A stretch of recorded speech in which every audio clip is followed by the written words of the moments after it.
Greetings, Benjamin J. from BENZTRAINZ with another in the series. Well, I want to do a follow-up on that tin litho set that I found on eBay. And it's a stamped steel engine with tin litho, all late, of course. This is plastic knuckle coupler, so 1960s, 1962 perhaps, something like that.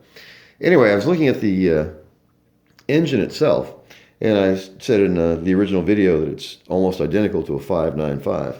And here is a 595. So this is a genuine Marx 595 stamped steel engine. And here is this one with the micro motor. But as you see, it is exactly the same body with one really interesting difference. Now, this entire front I thought was plastic. It's not. It's actually cast zinc on both of these. So the 595 and whatever model number this is. And you notice that it's exactly the same, except it's missing the hole for the headlight. But one really interesting difference, I don't know if you've picked up on it yet. There's a good shot of the 595. And here's one with the tin litho.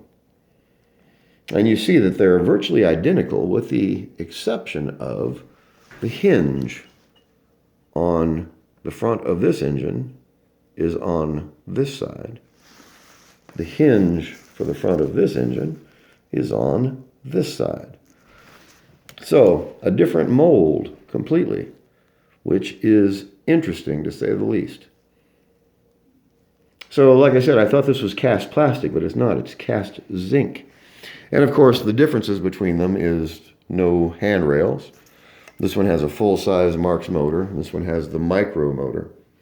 This one has the mounting hole here. This one has the mounting hole there. The micro motor takes a completely different kind of motor mount. It mounts above it with almost like a hook that holds it in place in the front.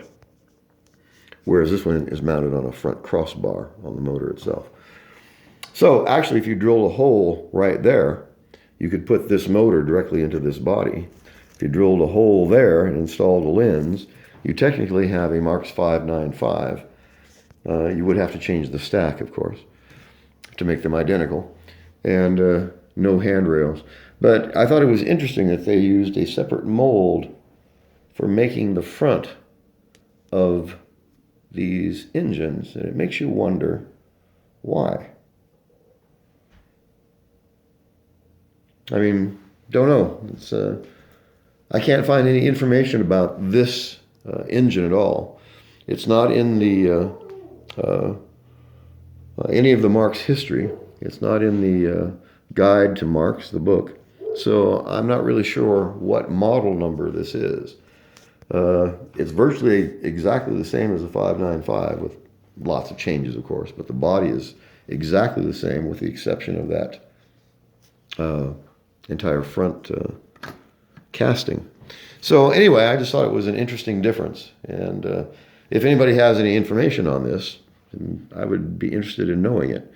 Especially the model number, because I cannot find a model number. I can't even find this particular set in Greenberg's guide. So no idea at all. I'm guessing at the date just by the way it's built. I'm saying 1960. It's pre-1965. I know that for sure. Anyway, so just want to do a quick comparison. I thought it was interesting that they would use a completely different casting, but it's a mirror of the 595, which is just strange. Anyway, wanted to do a quick video on this. As always, if you have any questions, feel free to drop me an email, BENZTRAINZ@gmail.com. And as always, thank you for watching.